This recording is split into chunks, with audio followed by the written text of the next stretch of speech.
नमस्कार दोस्तों, आज के वीडियो में हम लाभ हानि के प्रश्न देखेंगे।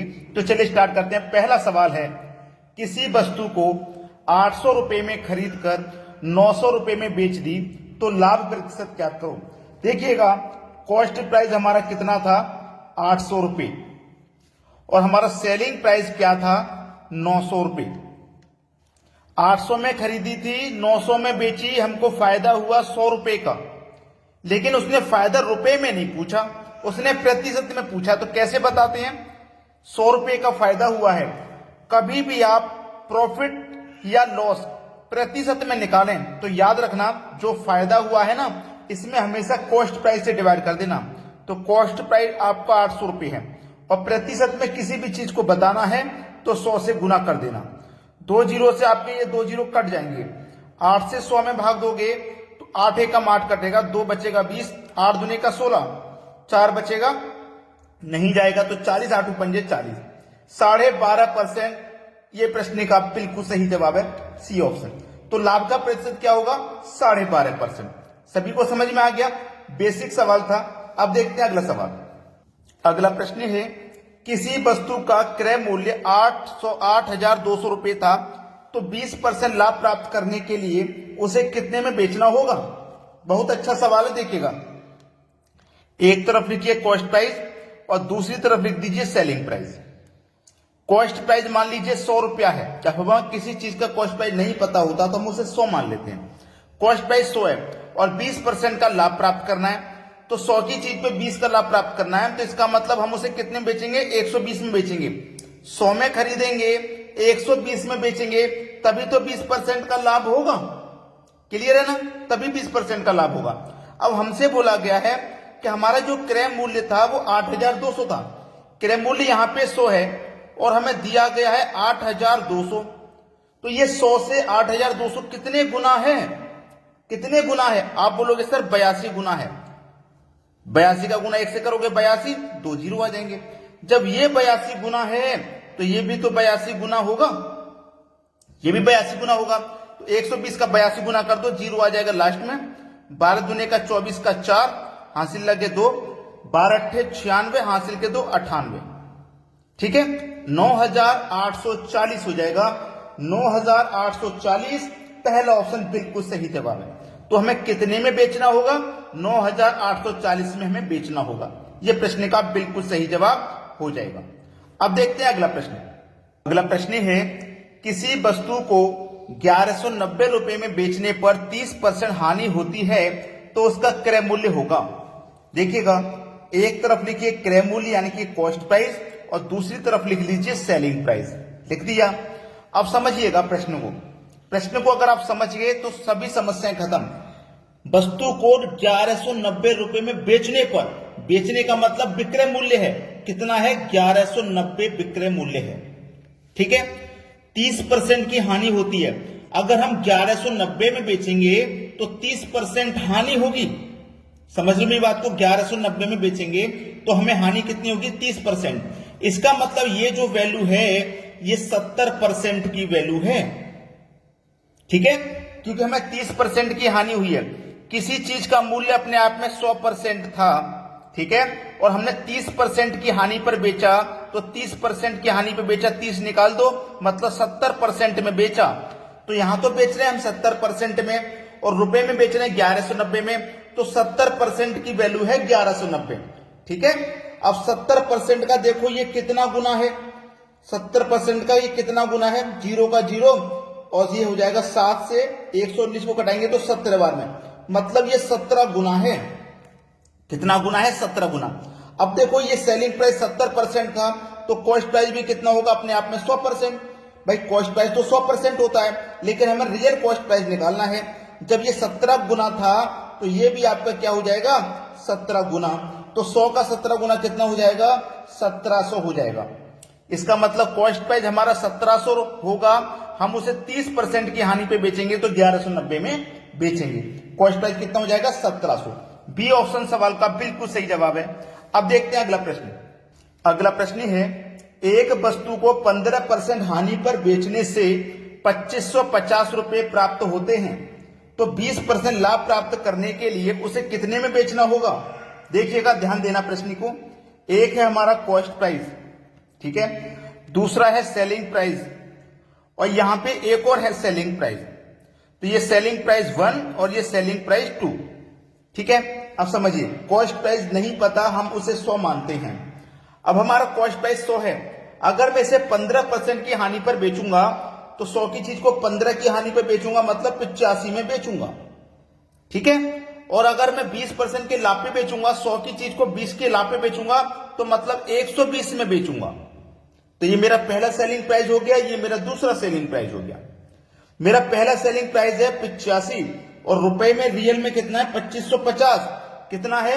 2550। तो 85 से 2550 कितने गुना है? 30 गुना है। तो ये भी आपका कितना होगा? 30 गुना होगा। तो ये 0 और ये 0, 2 0 आ जाएंगे लास्ट में, 12 या 36, 3600 हो जाएगा। सवाल खत्म हुआ।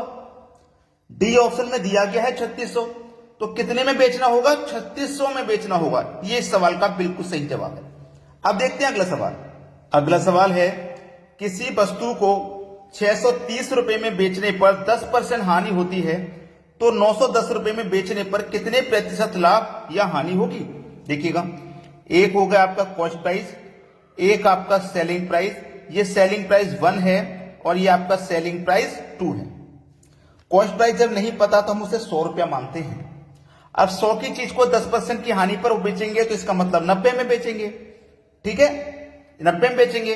और हमसे एक बात उसने बोली है, ध्यान रखना, प्रश्न को पूरा पढ़ा करो ताकि अच्छे से समझ में आ जाए, ठीक है, पूरा पढ़ेंगे।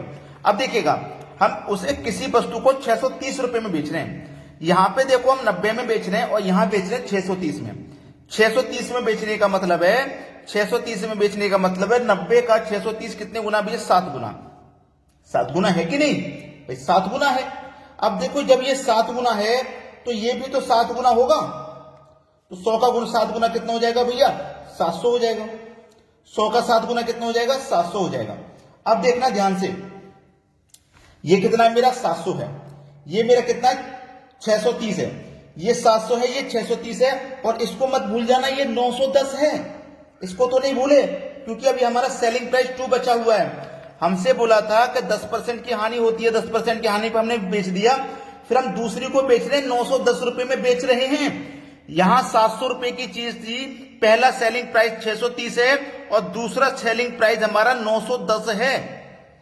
ये 7 गुना, ये 7 गुना, तो भैया 7 गुना तो ये भी होगा कि नहीं होगा? 7 गुना तो ये भी होगा। तो किस संख्या का 7 गुना है ये? देखो, 100 का 7 गुना 700, 90 का 7 गुना 630, तो ये किस संख्या का 7 गुना होगा? 130 का होगा भैया 7 गुना। 13 सत्ते 91 होता है, 130 का होगा 7 गुना। अब 130 का मतलब क्या है? कोई चीज 100 की होती है और 100 से 130 हो गई, तो कितने का प्रॉफिट है भैया? 30% का प्रॉफिट हुआ कि नहीं हुआ? 30% का प्रॉफिट हुआ कि नहीं हुआ? ये बात ध्यान रखना, पूरा प्रश्न को पढ़ा करो हमेशा। अब उसने पूछा था लाभ होगा या हानि होगी, तो 30% का प्रॉफिट हो जाएगा। बी ऑप्शन बिल्कुल सही जवाब हो जाएगा। क्लियर ना? हमारी चीज 700 की थी, 910 में बेच रहे हैं, 30% का हमें प्रॉफिट हो रहा है। अच्छे से समझ में आ रहा है सवाल? अब देखते हैं अगला प्रश्न। अगला प्रश्न है, किसी वस्तु को 20% हानि की अपेक्षा 20% लाभ पर बेचने से 270 रुपए अधिक मिलते हैं, तो उसका क्रय मूल्य क्या है? देखो, कॉस्ट प्राइस लिखूंगा, फिर सेलिंग प्राइस लिखूंगा। ये सेलिंग प्राइस 1 होगा और ये सेलिंग प्राइस 2 होगा। कॉस्ट प्राइस तो आपको मालूम है 100 मानते हैं। 100 की चीज को हम 20 की हानि पे बेचेंगे, मतलब 80 में बेचेंगे, और 20 के लाभ पे बेचेंगे, मतलब 120 में बेचेंगे। पहला सेलिंग प्राइस हमारा 80 था, बाद वाला 120 है। अब 80 की जगह 120 में बेचेंगे, 80 से बढ़ाकर 120 में बेच रहे, तो 40 रुपए का हमें फायदा हो रहा है। यहां पे 40 रुपए अधिक मिल रहे हैं और यहां 270 रुपए अधिक मिल रहे हैं, तो 40 की वैल्यू 270 के बराबर है। हमसे पूछा क्रय मूल्य मतलब कॉस्ट प्राइस, यानी कि 100% का मान। जब 40% का मान 270 है, तो हमें तो 100% का निकालना है। कैसे निकालेंगे भैया? 270 में 40 से डिवाइड दे देंगे और 100% का मान निकालने के लिए 100 से मल्टीप्लाई कर देंगे। आंसर आ जाएगा। 0 से कट जाएगा 0 और 4 से कट जाएगा 100 25 बार में। 25 का और 27 का गुना होगा तो ये हो जाएगा 675। तो 100% का मान आ जाएगा 675। पहला ऑप्शन बिल्कुल सही जवाब हो जाएगा। अब देखते हैं अगला सवाल। अगला प्रश्न है, किसी वस्तु को 10% लाभ की अपेक्षा 25% लाभ पर बेचने से 105 रुपए अधिक मिलते हैं, तो उसका क्रय मूल्य क्या है? देखो, एक लिखिए क्रय मूल्य, एक सेलिंग प्राइस 1 और एक सेलिंग प्राइस 2। क्रय मूल्य क्या होता है? 100 की चीज को 10 के लाभ पे बेचेंगे तो 110 में बेचेंगे, और 25 के लाभ पे बेचेंगे तो 125 में बेचेंगे। अब हम पहले बेच रहे थे 110 में, अब बेच रहे हैं 125 में, तो 15 रुपए हमें अधिक मिल रहे हैं परसेंट में, और रियल में 105 रुपए मिल रहे हैं। तो 15 की वैल्यू 105 के बराबर। हमें तो कॉस्ट प्राइस निकालना है, क्रय मूल्य यानी कि 100% का मान। कैसे निकालेंगे 100% का मान? 105 में 15 से डिवाइड देंगे और 100% का मान निकालने के लिए 100 से मल्टीप्लाई करेंगे। 15 सत्ते 105 और 7 का गुना 100 से कर दो तो 700 रुपए आपके सवाल का बिल्कुल सही जवाब हो जाएगा, मतलब सी ऑप्शन। अब देखते हैं अगला सवाल। अगला प्रश्न है, राम ने किसी वस्तु को 10% लाभ पर हरि ने 20% हानि पर सोहन को बेच दी। यदि सोहन ने उसके 8,800 रुपए दिए हों तो राम ने यह वस्तु कितने में खरीदी थी? देखो, एक व्यक्ति है राम, दूसरा व्यक्ति है हरि और तीसरा व्यक्ति है सोहन। ठीक है, चलिए मान लीजिए राम के पास वो वस्तु 100 रुपए की थी, उसने 10% के लाभ पर हरि को बेच दी। 10 के लाभ पे हरि को बेची तो इसका मतलब 110 में बेची होगी, 10% के प्रॉफिट पे। ठीक है, अब हरि ने भी अपने पास नहीं रखी, हरि ने सोहन को बेच दी। भाई हरि ने सोहन को बेच दी 20% की हानि पर, 20% की हानि पर। तो 110 का हम 20% निकाल लेते हैं।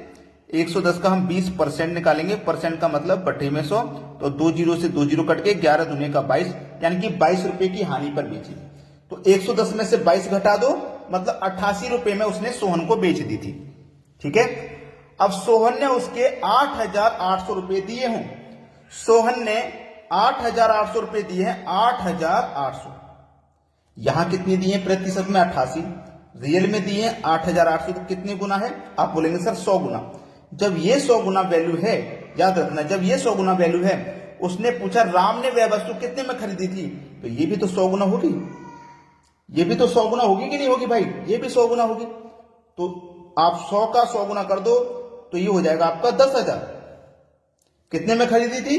10,000 में। पहला ऑप्शन आपके सवाल का यहां पे बिल्कुल सही जवाब हो जाएगा। अगर आपने वीडियो को अभी तक लाइक नहीं किया है तो सभी बच्चे लाइक का बटन दबा दें और कमेंट में हमें बताएं आपको हमारे वीडियोस कैसे लगते हैं। ठीक है दोस्तों, धन्यवाद।